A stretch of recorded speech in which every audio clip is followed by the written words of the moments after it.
Assalamualaikum warahmatullahi wabarakatuh. Jumpa lagi anak-anak.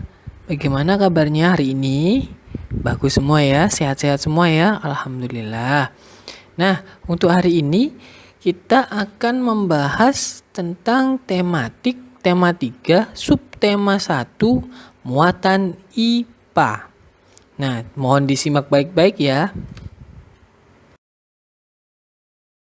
Hari ini kita akan membahas tentang kerusakan lingkungan dan beberapa contoh kegiatan manusia yang menyebabkan kerusakan lingkungan. Kemudian kita akan membahas tentang bagian-bagian tumbuhan. Selanjutnya akan ada video yang akan diputar. Mohon disimak baik-baik. Dan jangan lupa tetap fokus dan semangat. Mohon disimak baik-baik ya videonya.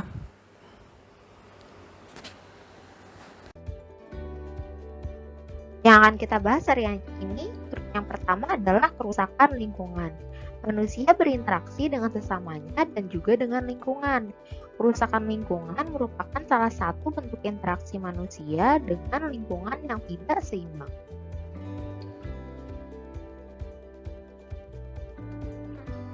Berikut contoh kegiatan manusia yang menyebabkan kerusakan lingkungan.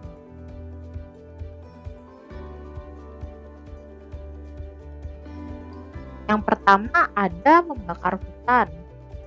Kebakaran hutan mengakibatkan hilangnya habitat dan sumber makanan bagi satwa. Yang kedua ada menggunakan bom dan pukat harimau untuk menangkap ikan di laut.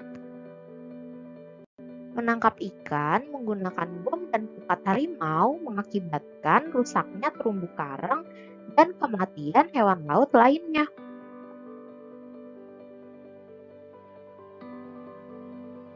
Tumbuhan memiliki beberapa bagian dan setiap bagian tumbuhan memiliki fungsi masing-masing.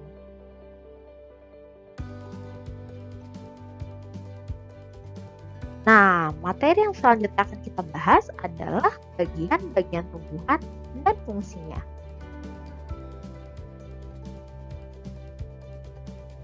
Yang pertama ada akar. Akar merupakan bagian tumbuhan yang tertanam di dalam tanah atau beberapa ada yang di atas permukaan tanah. Jenis-jenis akar. Yang pertama ada akar serabut. Seperti ini bentuknya. Akar serabut dimiliki oleh tumbuhan biji berkeping satu. Akar serabut berbentuk seperti serabut dan berukuran kecil. Contoh tanaman yang memiliki akar serabut diantaranya yaitu tanaman padi dan tanaman jagung. Yang kedua ada akar tunggang. Seperti ini bentuknya, bisa terlihat perbedaannya. Kalau yang tadi berbentuk seperti serabut, kalau yang sekarang lebih sederhana akar tunggang. Akar tunggang dimiliki oleh tumbuhan biji berkeping 2. Akar tunggang terdiri atas satu akar besar dan akar-akar lain merupakan cabang dari akar utama. Contoh tanaman yang memiliki akar tunggang yaitu tanaman mangga dan tanaman jambu. Bentuk akar lain pada tumbuhan tertentu. Selain bentuk yang akar serabut dan akar tunggang, ada juga bentuk lainnya. Seperti yang pertama ini ada akar gantung atau akar udara. Berfungsi untuk mengambil uap air dari udara. Jadi akarnya tidak ada di dalam tanah, dia menggantung di atas. Contohnya tanaman yang memiliki akar gantung adalah pohon beringin. Selanjutnya yang kedua ada akar napas. Akar napas berfungsi untuk bernapas dan mengeluarkan zat tertentu seperti garam. Seperti ini bentuknya. Dia juga menonjol keluar akarnya. Contoh tanaman yang berakar napas yaitu pohon bakau jenis api-api. Selanjutnya, yang ketiga ada akar papan atau banir. Berfungsi untuk membantu tegaknya tumbuhan. Seperti ini gambarnya, akar papan, contoh tanaman yang bentuk akarnya yaitu akar papan adalah akar pohon kenari dan pohon randu. Selanjutnya ada akar tunjang, berfungsi untuk penahan tumbuhan agar tidak roboh. Contoh tanaman yang memiliki akar tunjang yaitu akar pohon bakau dan pandan. Selanjutnya kita ke fungsi akar. Yang pertama, fungsinya yaitu menyerap air dan zat hara dari dalam tanah. Yang kedua, menguatkan berdirinya tumbuhan pada tempat tumbuhan. Yang ketiga, menyimpan cadangan makanan. Bagian tumbuhan selanjutnya yang kedua adalah batang. Bagian batang merupakan bagian tumbuhan yang berada di atas tanah. Sekarang kita ke jenis-jenis batang. Yang pertama ada batang berkayu. Seperti ini gambarnya batang berkayu. Batang berkayu memiliki zat kayu dan kandungan air yang lebih sedikit. Contoh tanaman yang jenis batangnya adalah batang berkayu yaitu pohon jati, pohon mangga, dan pohon beringin. Selanjutnya jenis batang yang kedua ada batang basah dan berongga. Batang basah dan berongga bertekstur lunak karena mengandung lebih banyak air dan udara. Contoh tanaman yang memiliki jenis batang basah dan berongga yaitu bayam, pohon kacang, jagung, dan bambu.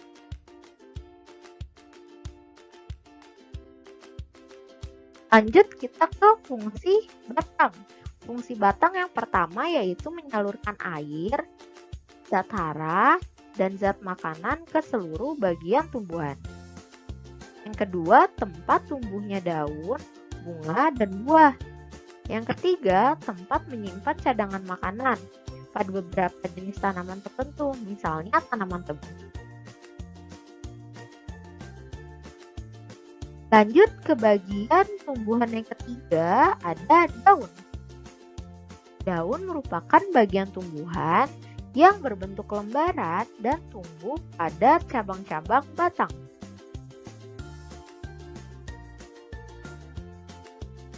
Daun dibedakan berdasarkan tulang daunnya. Yang pertama ada tulang daun menyirip, seperti itu gambarnya, contohnya. Lalu tulang daun melengkung, contohnya juga terlihat di situ. Yang ketiga tulang daun menjari, yang keempat tulang daun sejajar. Jadi ini perbedaan jenis daun dibedakan berdasarkan tulang daunnya. Bisa terlihat perbedaannya? Nah ya, Lex. Kita lanjut ke fungsi daun. Fungsi daun yang pertama yaitu sebagai tempat fotosintesis. Apa itu fotosintesis? Fotosintesis adalah proses pembuatan makanan pada tumbuhan dengan bantuan cahaya matahari. Yang kedua sebagai tempat penguapan air. Dan yang ketiga sebagai alat pernapasan tumbuhan. Sekarang kita lanjut ke bagian tumbuhan yang keempat. Kita punya bunga. Nah, bunga ini juga memiliki beberapa bagian. Iwa akan menjelaskan masing-masing bagiannya. Yang pertama ada tangkai bunga. Seperti yang ditunjukkan di gambar, tangkai bunga. Tangkai bunga menahan bunga agar tidak mudah terbawa angin, itu fungsinya. Selanjutnya ada kelopak bunga. Kelopak bunga berfungsi untuk melindungi bunga sebelum mekar. Selanjutnya ada mahkota bunga. Seperti yang ditunjukkan di gambar, mahkota bunga berfungsi untuk menarik perhatian polinator. Apa itu polinator? Polinator adalah hewan yang membantu penyerbukan pada bunga. Contohnya kupu-kupu, lebah, dan semut.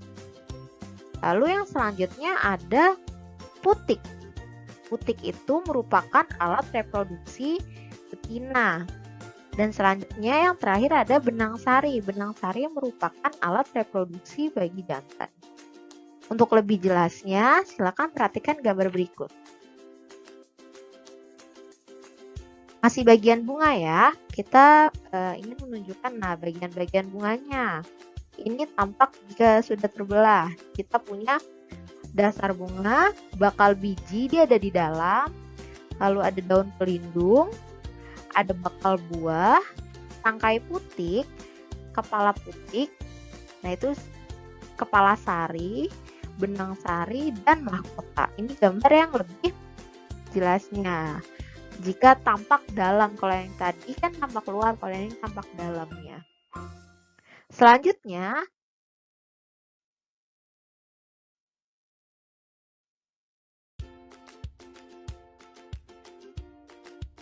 kita lanjut ke bagian tubuh dari bagian tumbuhan yang kelima, yaitu buah dan biji. Untuk bagian-bagian buah dan biji, silakan perhatikan gambar berikut. Yang pertama ada kulit buah. Kulit buah itu berarti dia yang ada di permukaan buah. Selanjutnya daging buah. Daging buah itu ada di bawah dari kulit buah. Yang ketiga ada biji. Biji itu terletak di dalam buah. Buah merupakan bagian tumbuhan hasil dari perkembangan bunga. Putik yang telah diserbuki oleh serbuk sari akan berubah menjadi biji. Biji ini nantinya akan ditutupi oleh daging.